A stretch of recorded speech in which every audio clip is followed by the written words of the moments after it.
Had It podcast, Jennifer Welch and Angie Sullivan.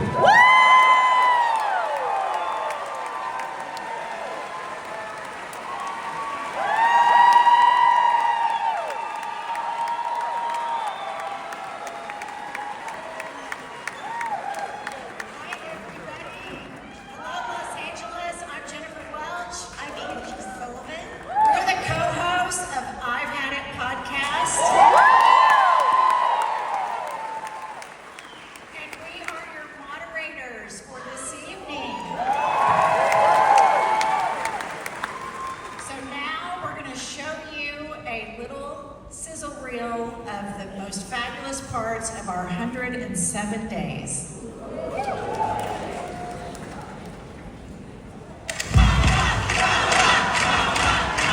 38-year-old Kamala Harris came out of nowhere and was swept into office as San Francisco's district attorney. Attorney General of California, Kamala Harris. Senator Kamala Harris. Vice President Kamala Harris. I am now officially the Democratic nominee.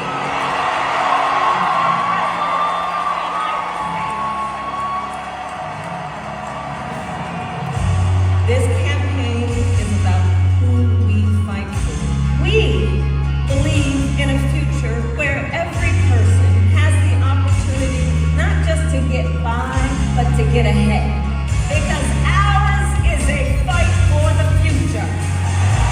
Are you ready to get to work? I promise you, I will always listen to you. The future is always worth fighting for. You guys are doing hard work here. You know, you may be the first to do many things, but make sure you're not the last.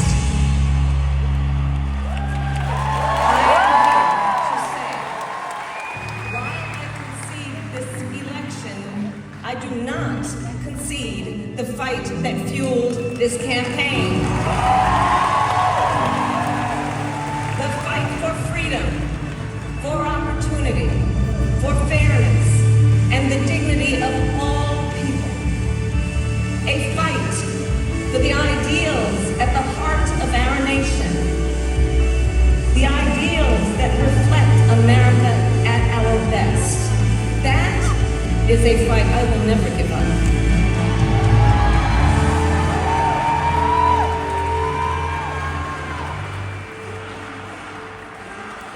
Let's give a warm welcome for Vice President Kamala.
So good to have somebody that we know can speak competently for the And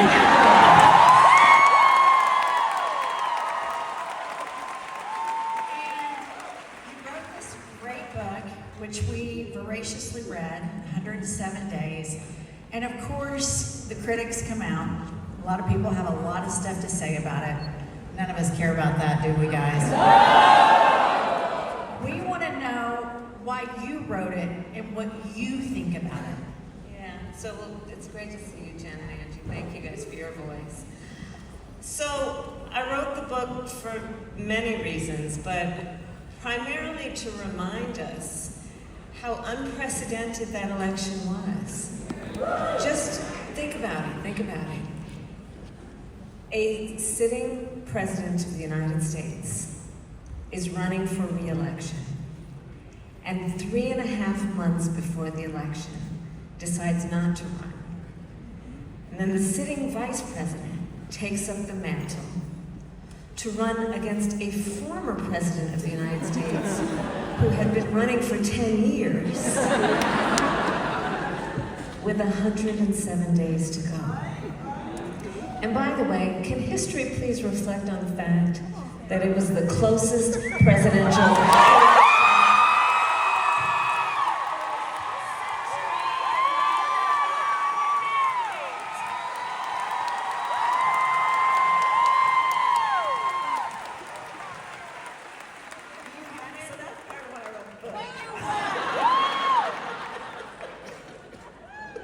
You won it. Yeah, you won it. I had it with the so-called mandate. But the thing is that it is typical of the current president of Donald Trump to gaslight,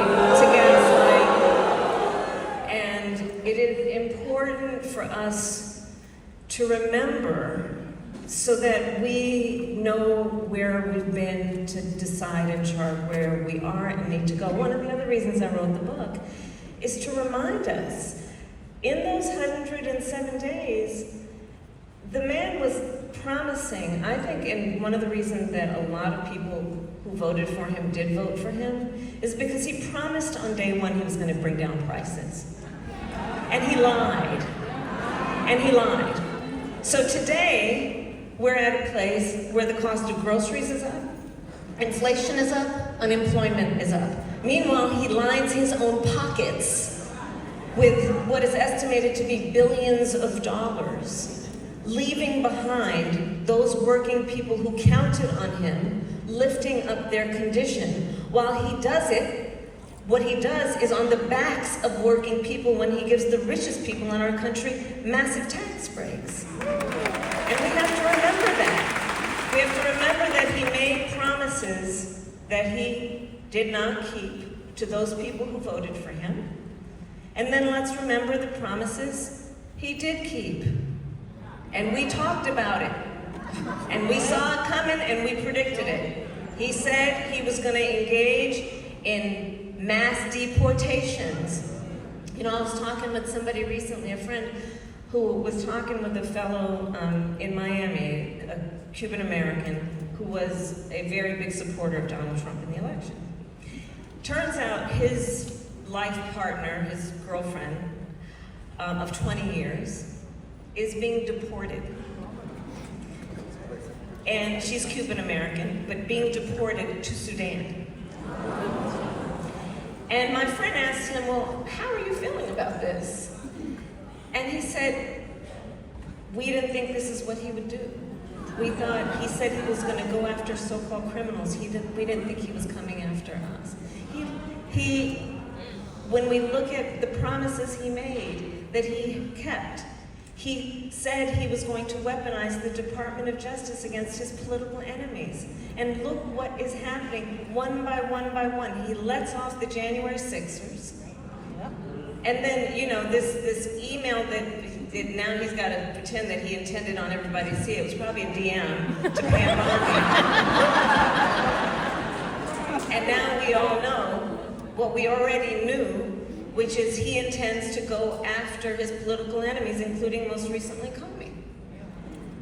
So I wrote the book for many reasons, including let's remember that they, it's not just him, told us. And an additional reason is I think that right now, as we are overwhelmed and frustrated and angry and afraid of what is happening, and we rightly blame the guy who sits in the Oval Office, it's bigger than him. Part of what I talk about is reminding us that when you look at what is happening now, this stuff didn't just happen overnight. You know, it does feel overwhelming because it's happening so rapidly, but it's not chaos. What we are witnessing is a high-velocity event. The swift implementation of a plan that has been decades in the making. the Federalist Society, the Heritage Foundation. This has been a plan that has been in the making for decades. I talk about the fact, I was just at my alma mater, Howard University, this last weekend. And I was talking about the fact that I went to Howard as an undergrad when I was 17 years old. And Ronald Reagan was president. And I looked at these young leaders thinking about myself at their age and how that felt. And then I remembered that it was at that time that you started seeing the Pat Buchanans. You started seeing what was happening, the Ronald Reagan around his celebrity. And then the Pat Buchanans and the nativism and the destruction of discourse and this pungent brew of these people then who gave birth to a plan and paved the way for a Donald Trump. This didn't just happen overnight.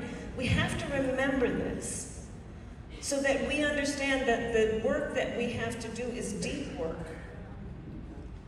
That is not going to be only about one election, but it is deep work about understanding that we need to chart a path that understands the work that we must do if we truly believe in equality and fairness and justice and opportunity and all of those things. So there are many reasons I wrote the book.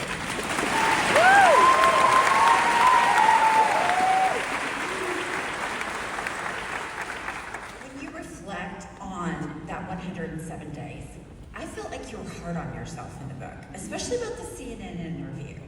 So how did you feel? Like, do you Monday morning quarterback everything now?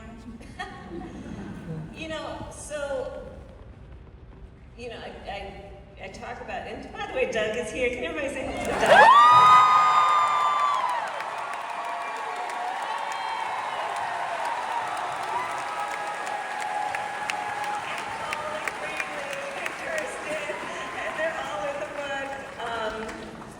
So we stayed in DC after the election. I had to certify the election on January 6th of this year, and then the inauguration was January 20th. And I also share what everyone here experienced was, as we were packing up boxes in DC to come back to LA, we were watching LA burn. So the fires were happening, and we actually had a mandatory evacuation of our home. And the evacuation didn't lift until the 19th. And we were supposed to come back to LA on the 20th. So we didn't actually know if we had a house to come back to. But we got back, and it was literally about actually physically and metaphorically unpacking for a long time. I mean, I had boxes and boxes, but just unpacking it all because, those 107 days, it was so tight. And we had so much ground we needed to cover, and the stakes were so high that I really never allowed myself the time, nor did I have the time to reflect as it was happening. And it wasn't until I came back home that I started to reflect and think about what it was. And think about, what would I have done differently, including just what happened. And for those of you who haven't yet read the book, I wrote it like, it's a journal, basically. So it's not every day of the 107 days, but each chapter is a date. And I would challenge you to also look at those dates, and to the extent you remember what you were doing on specific dates during that time, it'd be interesting to know the parallels of what we were all experiencing at the same time. So I did reflect on, some interviews where I think I could have done them differently, some moments that I might have done differently. But I also reflect on, for example, my team. I actually dedicated the book to my team because, my goodness, from the first day, that call I got from Joe Biden on July 21st, when I was in my sweats, having just prepared pancakes and sausages and bacon for my baby nieces, the children of my niece. And we were sitting down cross-legged on the floor doing a puzzle when I got the call from Joe Biden that he was not going to run. And from the moment I got the call, through those 107 days, my team dropped everything at great personal sacrifice and worked around the clock.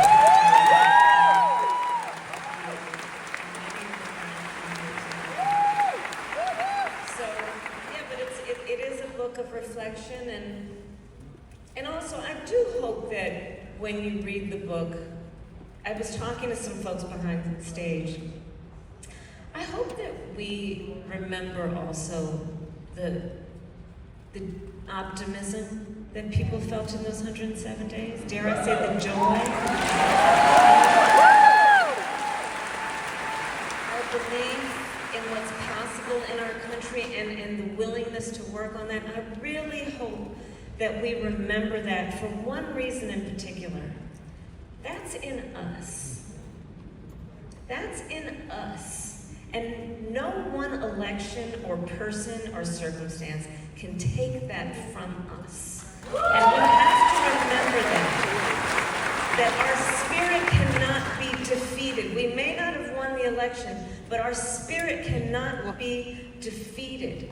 Because if you let that happen, you're letting them win. And we're not going to let them win like that.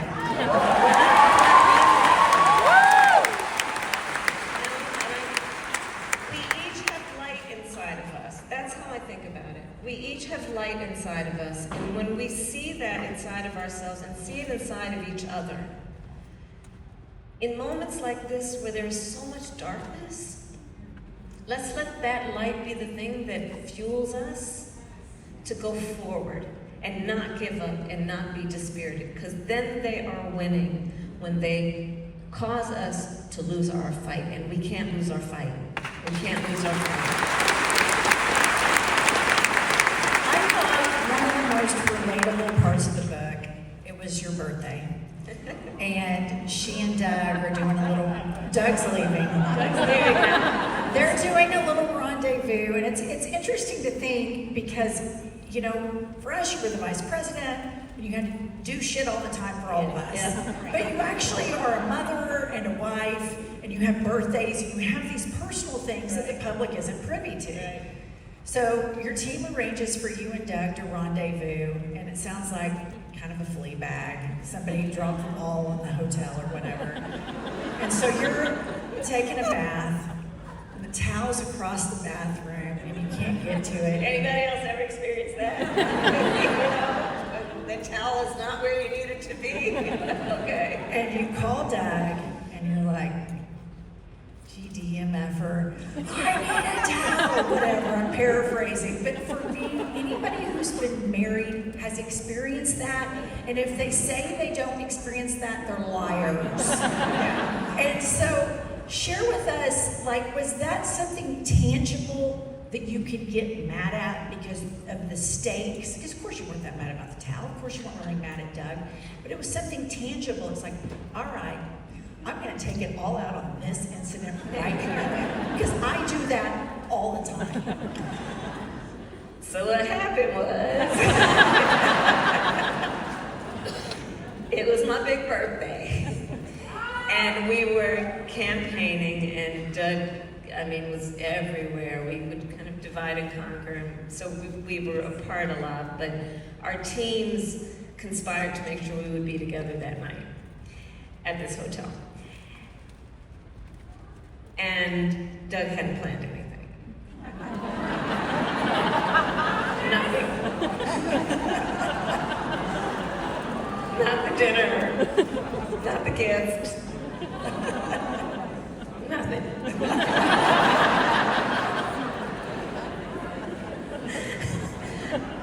But I love my husband.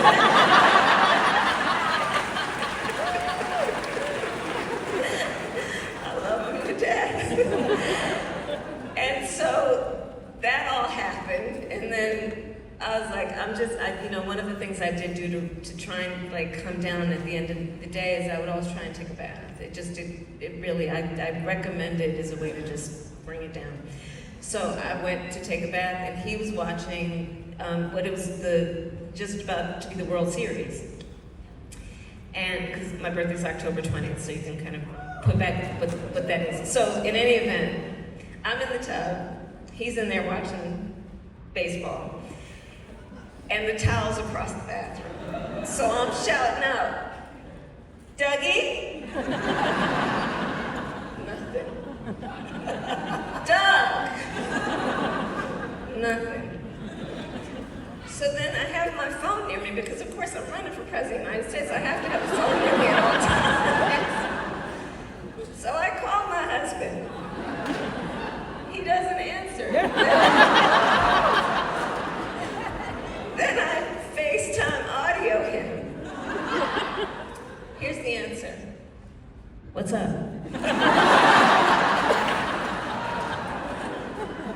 That's when I lost it.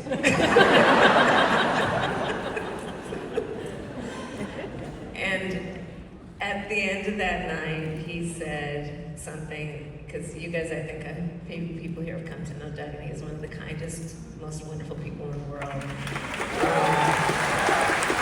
And we had been going through it, right? We were campaigning, and all this stuff was coming in, and all that. And it was just, it's tough going through stress when you're in a marriage or a partnership or a relationship. And he looked at me, and he just said, "We can't turn on each other." And it was the most poignant thing that could have been said at that moment. But that was my birthday. It's coming up, Doug. Yeah. He's been making up for it. You know what, I remember at the convention when he spoke and then you spoke and then seeing you watch his speech, I was like, they make me believe in love again, and I'm divorced forever. And I'm just like, these two are set, you were talking about your team, the support from your family was also, like, I loved the Soul Cycle story, where you couldn't get a hold of him. I mean, that was hilarious. It's like, call Kamala. So what happened was, July 21st, I get the call, told you about pancakes and all that, and then like all hell broke loose, right? So as you can imagine, but before that happened and anybody knew, so my niece and her husband and their 2 daughters were with us, my brother-in-law was with us, and so they all knew, and I could not find Doug. The rest of the book is great about Doug. Just realizing that something is happening right now.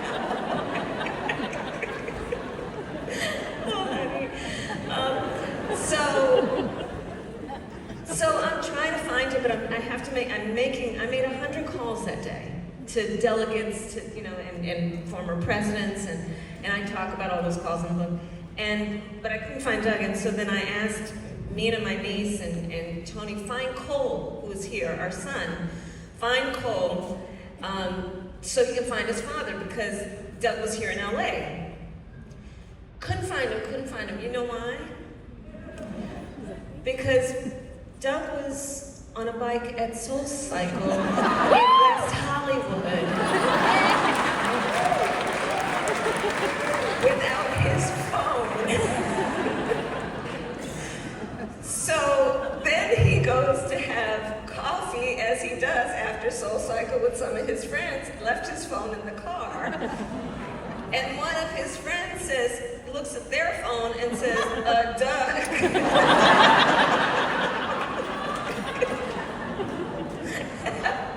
You can't make this stuff up. And then he got right back to me in DC the next day, and he was there every day, always. Yes.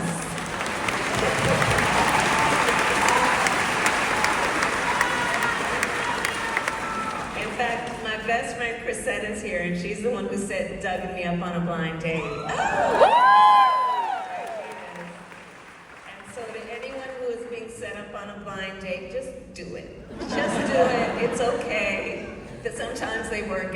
So keep an open mind. So it's so fun to remember these times and talk about this, and I think we're all kind of living in a split screen right now. Sitting here and talking to you about how fun that was, and remembering us going to the DNC and having a lot of your surrogates on the podcast, and then the split screen of seeing what we call him Kanks, because we call him Cankles, Big Taco Tits. I just can't say Kanks. So when I see Kanks on the screen, I'm just like, oh God. And then I'm like, where's the resistance? And Madam Vice President, I want to bang my head over and over and over on the concrete because I don't know where the Democrats are. I don't know. It is a limit to dismantle what they're doing verbally and to flip the scripts, and I'm losing my mind. And so I think everybody here, we all still love our country. We all still identify with all the cool shit that, diversity and multiculturalism give us. And we're looking for a voice. So what advice do you have for us? And what the hell do you think is going on with the Dems right now?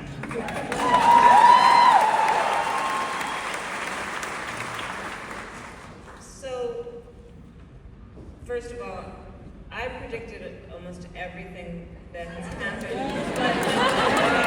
but in all seriousness, what I did not predict was the capitulation. Universities, law firms, media corporations, be they, television or newspapers. I did not predict that. As many of you know, my entire career has been in public service.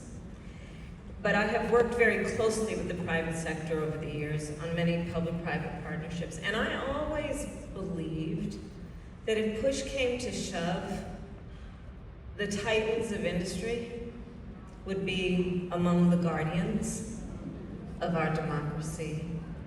And I have been deeply disappointed. Deeply, deeply disappointed. People who are powerful, who are bending the knee at the foot of a tyrant. And I'll tell you, so as I shared with you, I was in DC this weekend, and I hadn't been there since the inauguration. And I had the chance to talk with a lot of people. Journalists are so scared right now. Journalists are so scared right now. They're scared they will be fired. They're scared that they will be the subject of one of Trump's tweets and that their life and the life of their family will be at risk. They're afraid. And these are people whose chosen profession is to tell the American people what is going on. And 201, in various ways, they basically said to me, this administration, led by this president, is trying to keep the truth from the American people. They're trying to keep the truth from you. And, we talk about free speech, free association, for all of the freedoms. When we are at a moment where the President of the United States is trying to keep the truth from the American people, this is a time to rise up. And it is a time to not be overwhelmed. And we cannot normalize this. We're 9 months in, and I know a lot of people come to me when I see them crying. People are on edge right now and feeling pain, and depending on who you are and what you look like, fearful for their lives and the lives of their family. And we cannot let them get away with this. One of the things that I thought was so incredible about last week is that the people spoke with their pocketbooks and said that they weren't going to put up with this. And we have to remember the power of the people. To your point about Democrats in Washington, we have to also recognize that Republicans run the Senate, they run the House, and they run the White House. They are in power. And one of the things that I really do hope is going to happen in the next 24 hours is the Democrats are not going to let them take health care and affordable health care from the American people, and will stand firm while the Republicans shut down the government and recognize who's responsible for shutting down the government, because it will not be the Democrats, it will be the Republicans.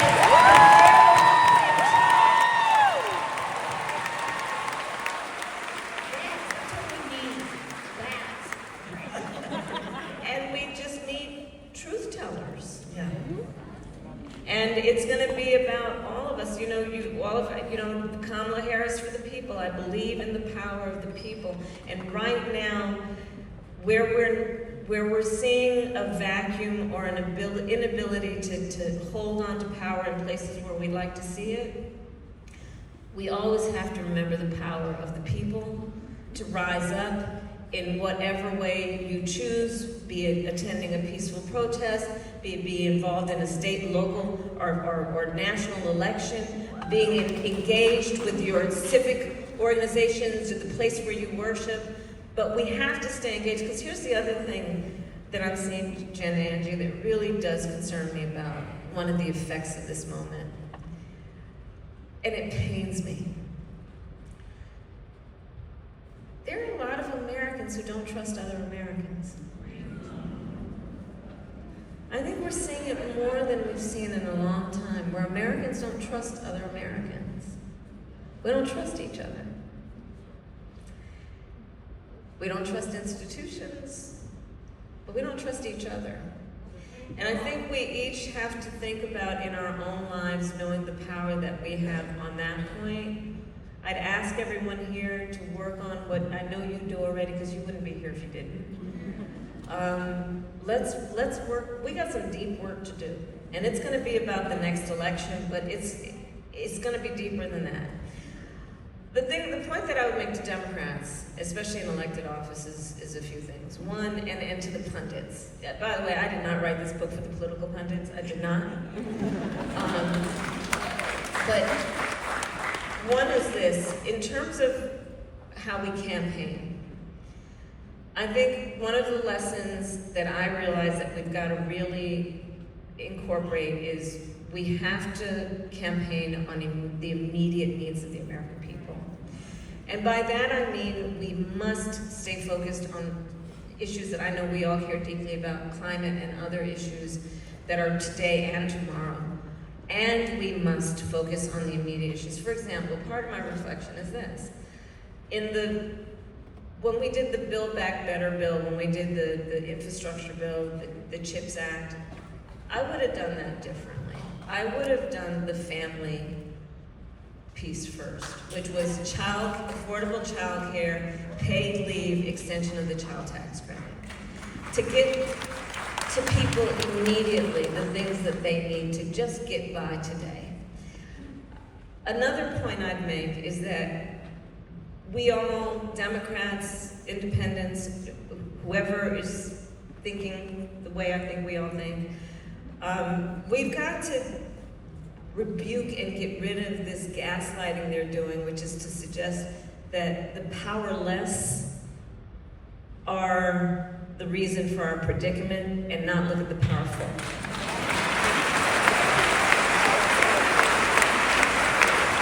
Because there's a lot of scapegoating that's happening, and we have to call it for what it is. And it's a lot of gaslighting and scapegoating. The other point I would make, and this is to the pundits in particular, enough with the savior complex. The Messiah, there's not going to be a Messiah coming to save us. We've got a lot of stars in the party. And this whole circular conversation, who is the one, what is the one message, is so unproductive when we have a lot of work to do and we have a lot of stars in the party. So I'm kind of getting bored with that conversation, and I think it is unproductive. And those are some of the areas where we got to just be, and disciplined. We have to be disciplined. It's one thing we know your debate partner was not. And so so you're on the debate stage, which was incredible, by the way.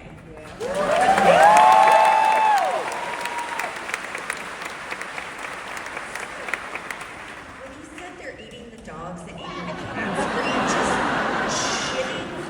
It was so, like, it took me back. Did you prep for that? So let me tell you what happened. And again, what happened was, so it's a book, and I should just name the book What Happened Was. 107 days of what happened was.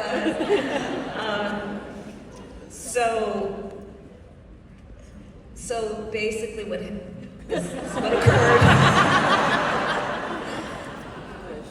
My team saw the news coverage of him getting off the plane. And basically, as I recall, what they saw was Laura Loomer on the plane. And put one and one together and said, this so-and-so, I know we have young leaders here, so I'm not going to use bad words at all. So this so-and-so is probably going to, because, the last thing in his ear, right? So I had an idea that it might happen, even though it was so unbelievable that it could happen, right? No, but I mean, I don't know if anyone has been reading your phones to even just see what's been happening most recently in terms of this AI image that he just put out of Leader Schumer and Leader Jeffries. It's juvenile. It's juvenile. This is a man who is unbalanced, he is incompetent, and he is unhinged.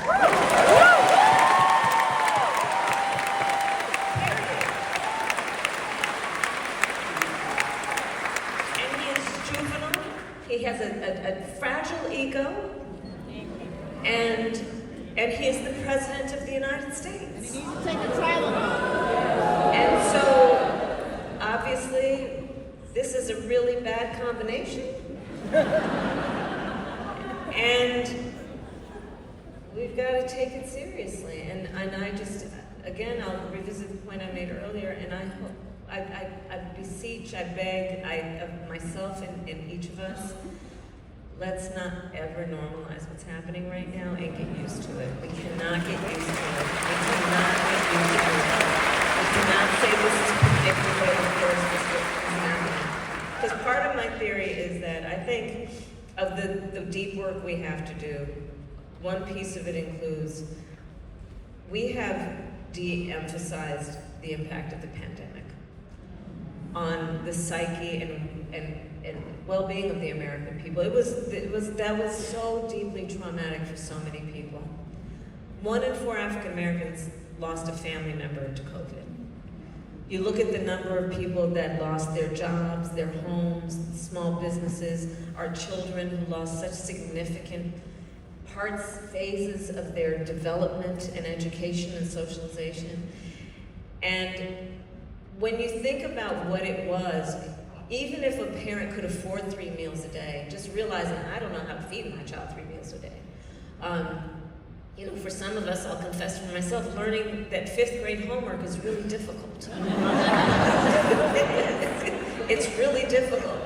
I had to do it with Helena, my God. What happened during that period of time where the rug was pulled out from under us? Where just basic things we thought we could take for granted were pulled out. And it was destabilizing because we learned that we couldn't trust that there would be a certain level of normalcy we could count on. And we, consciously or not, learned that we couldn't trust the system, be it government or just however you think of the system. And when you lose trust, I think it creates an environment that is ripe for cynicism. And so cynicism can then have the byproduct of causing one to say, well, of course this is happening. What did we expect? Or, of course this is happening. This is how things are. Things aren't fair. Things aren't right. And so the deep work we have to do is about trust, not only in each other, but in systems, and that's where leaders, and in particular elected leaders, have a big responsibility. So as you just described how we felt during COVID, you could have started that whole statement with how we feel right now. Yeah. Not trusting experts, we feel disoriented, and we could all just descend into nihilism if we wanted to. And so I think that the ground is ripe now for strong Democrats, and I agree with you that there's a bench of a lot of stars on it, to make the case, because all of these government services that people just took for granted, living in a superpower, like planes not crashing and making sure the water isn't contaminated, just basic things. Making sure those babies in Texas. Exactly. FEMA, I heard the National Weather Service is just completely, everybody's doing double shifts. And so the messaging in the electorate is prime right now to be reminded that, yeah, taxes are a pain in the ass, but they keep you alive and make sure you don't drink bacteria, you dumbass.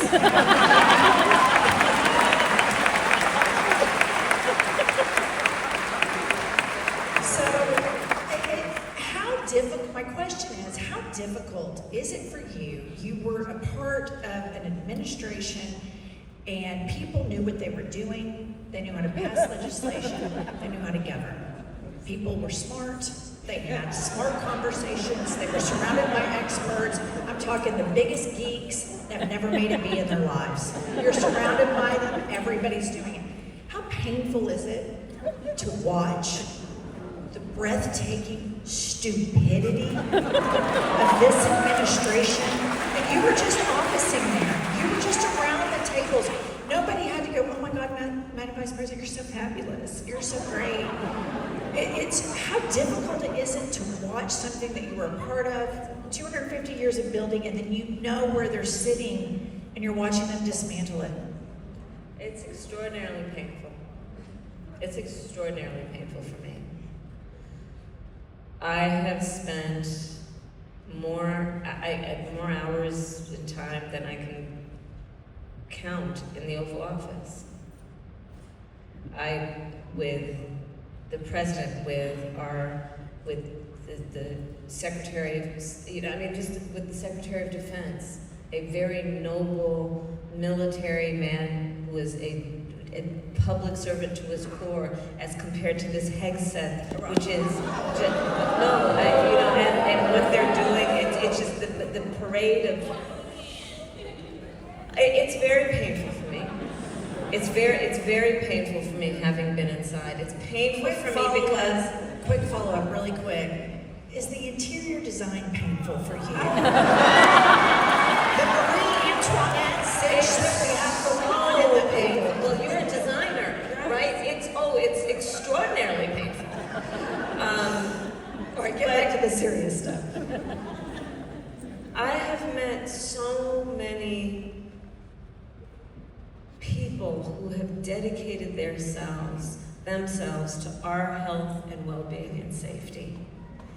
People, scientists, who work around the clock trying to research the cures for the things that pain and ail us. I have met members of the military who have taken to their core the seriousness of their oath. That includes understanding America's hard power, but also America's soft power in terms of diplomacy and being an ally, holding up international rules and norms, such as the rule and norm against the forceful taking of nations. I have worked with people who are educators, who take so seriously, all the teachers here, thank you.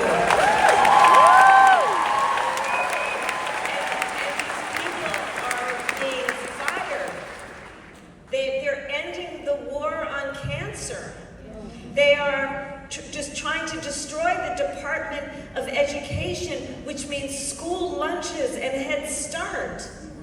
They are their talk about the national oceanic, what's happening in terms of what we do, satellite technology to predict extreme weather, and what that's going to mean in particular for so many communities all over our country, California, in the South, right, on the Gulf, what this is going to mean. And a complete denial of science and fact, and pushing delusion full time. And buttressing it with an extraordinary amount of misinformation and propaganda. That's what they're doing. And they are lying to the American people. And we, the people, then, should see the opening to remind ourselves of our power, then, to have the difficult conversations sometimes that they are with our neighbors and our coworkers and our friends. Finding the way to sit down with someone around a common or shared experience, to have these conversations about what we know to be truth. There is so much mis and disinformation out there right now, and that's one of the biggest, I believe, weapons against our democracy. And we're going to have to fight that battle. We're going to have to fight. In the book I talk about, so to your point, I'm the nominee, the Democratic nominee for President of the United States. I'm also sitting Vice President. The job of being Vice President came first. So, for example, Hurricane Helene. It rightly, I made the decision to leave the campaign trail to go and talk with the surviving families of that horrible disaster. And one of the issues that we were facing is that there was all this mis and disinformation telling these families who need FEMA support that they weren't going to get it. And if you looked at where the voting lines went down in the election, according to where the mis and disinformation was targeted around what our administration was doing around FEMA support. But at what cost? The cost to those people is that they then believe they couldn't get support, so they didn't ask for it. Think about how many people have been used in our country for the sake of the grift and the corruption that we are seeing coming out of Washington, D.C. They're lining their pockets. They're taking care of themselves on the backs of working people and people who are desperate for a government that sees them and cares about them and lifts them up. Okay, I think now we're going to take some questions from the audience. And Jenny Adamo? Yes, Jenny! Okay. Jenny asked, you wrote in your book about your vision for Gen Z. What advice would you share as they transition from high school into college and early adulthood? I so believe in you, Gen Z. Okay, so here's I really do. So let's start with this. Gen Z, as a population, a demographic, by number are larger than boomers. Gen Z is approximately at the youngest end about 13, at the eldest about 28. So when I think about it, in 10 years, the youngest at the very least will be voting, and the eldest might be having children. Gen Z has only known the climate crisis. You've gone through the pandemic. If you are going to college or you're graduating high school, you're not sure what technology is going to mean for the future of your employment. If you are in college now, you are probably wondering if your major is going to provide you with a meaningful job when you graduate. Gen Z, it is predicted, will have in their lifetime 10 to 12 jobs. And as compared to boomers, for example, who for the most part came out of school, and the job that they got was the job they retired from. Okay, so when I think about Gen Z, I see a population of people who are impatient, with waiting around for everybody else to figure it out, and are ready to step up and do whatever is necessary to lead. And in that, I see great opportunity for the rest of us. How I've been thinking about it is this. Historically, we thought of a different generation in a way that we, as the American people writ large, decided we would invest in them. And that generation we call the greatest generation. Because they fought World War II, and we said they have done so much, we should invest in them. Gen Z, it's a different dynamic, obviously. But we have proven that we know how to have an approach that is about investing in a generation in a way that we know we all benefit. I believe we should be thinking that way about Gen Z and Gen Alpha, which is how are we thinking about investing in them in terms of, for example, we've got to change the idea that so many of the jobs that we post and think about require a college education, when a lot of them, it's about the skills that the job requires, not necessarily a degree.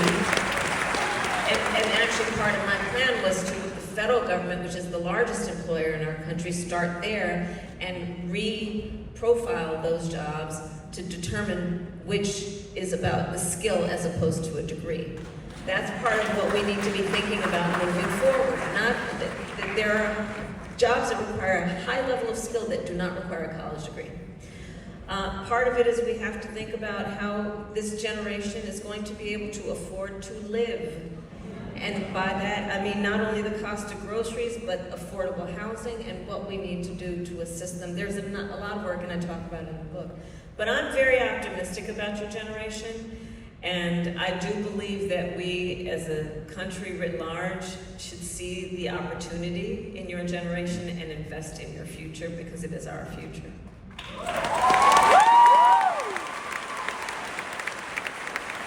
Okay, Marina Perez. I hear you, I don't see you. Where are you? Oh, good, okay. Oh, there she is, good. You and Marina have a lot in common. She says, as a fellow woman and daughter of an immigrant, how do you come to terms with the fact that there are people in 2025 who are actively working to minimize our rights? Yeah. Marina. So Marina, part of it is, listen, I have had the experience many people have had or will have this experience of walking into a room and being the only one that looks like you or has had your life experience. And my request of you is that when you walk in that room, you walk in that room chin up and shoulders back, knowing that we are all in that room with you and you are not alone and you carry the voice. So many people who are proud that you are in that room and expect your voice to be strong. Because there is something about this moment that is trying to communicate to people that they're alone. The way they're trying to divide the country and to marginalize populations, to make people feel small and feel that they don't have the support and don't have community. And that's part of how they win. And we have to remember that there are a lot of us and we come with people and we're not alone. And that's part of what has to happen when we are walking in these rooms. We also have to call out the fact that they are, as I said earlier, they are purposely trying to gaslight the country to place blame or point a finger at the people who are relatively powerless, to distract from the responsibility of the people who are powerful. And we have to call that out. We have to call it out.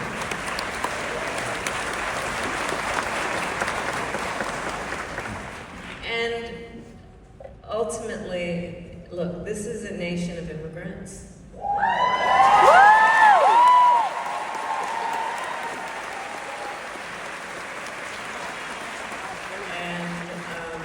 And they're trying to do everything they can with this nationalistic ideology they have to suggest otherwise.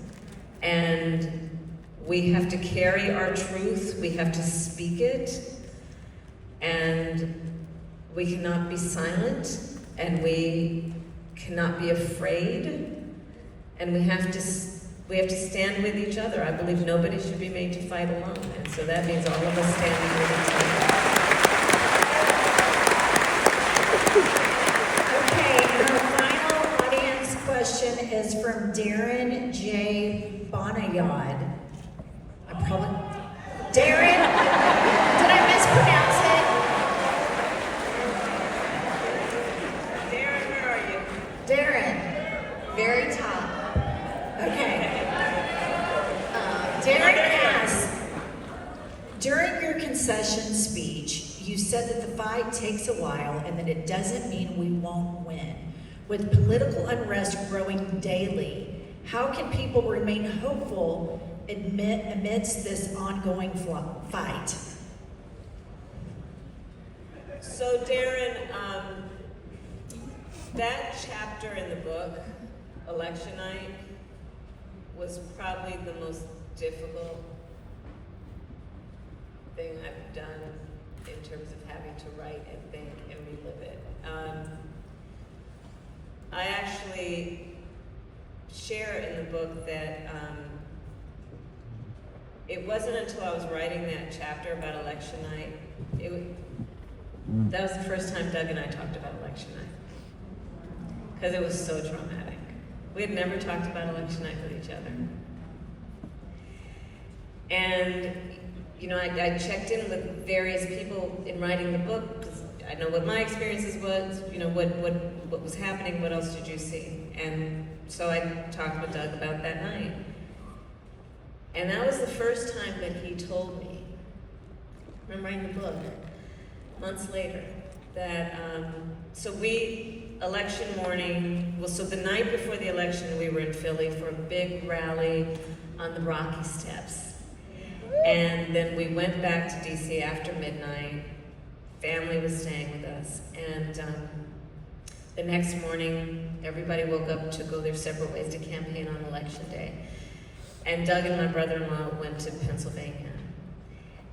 And what he shared with me later, when I was writing the book, was they were in Pennsylvania and everyone was high. They were feeling good. They were feeling good. We all thought we were going to win. People in Pennsylvania thought we were going to win.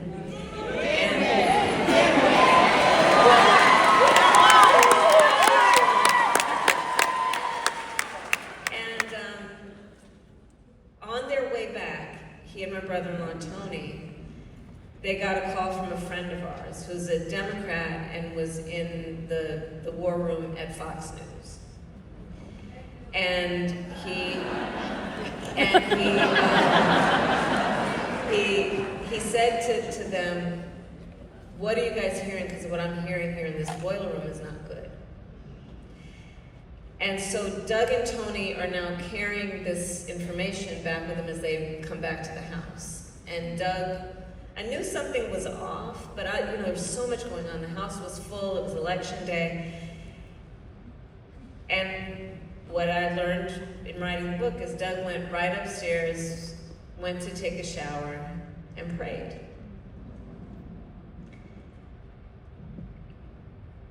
And he prayed that what he just heard was not right or true.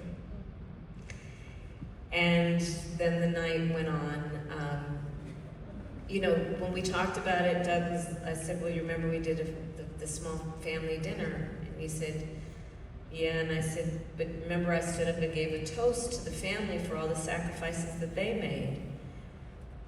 And he said, no, you didn't.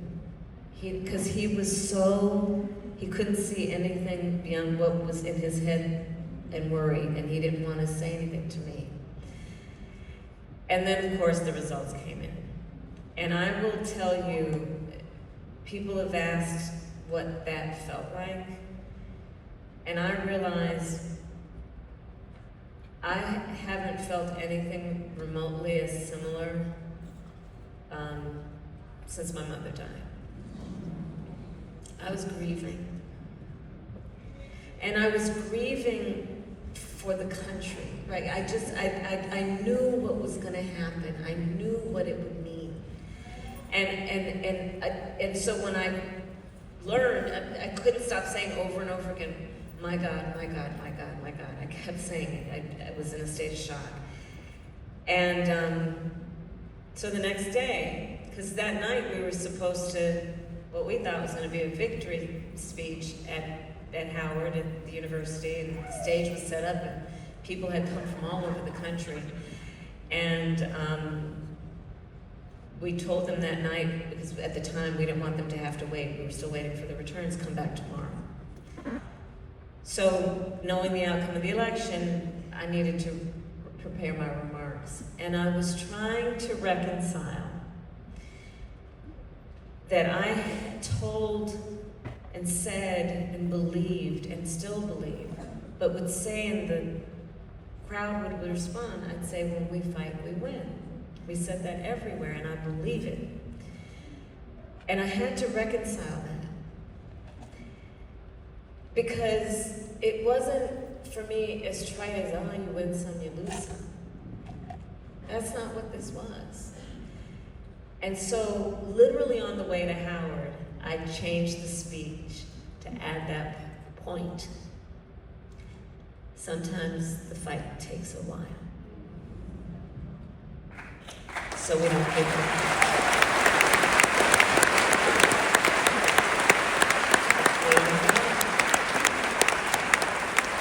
And that's where that came from, and that's how I feel so strongly.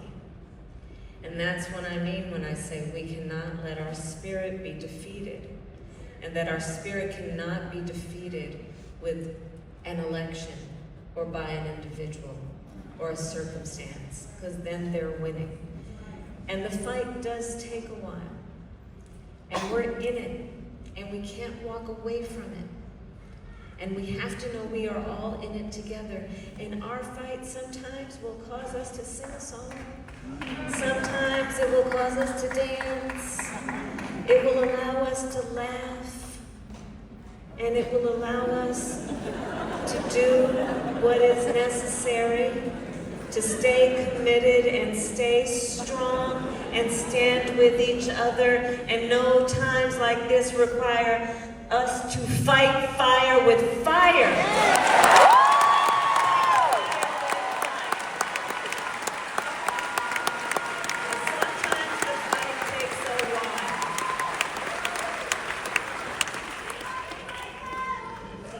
So, last question.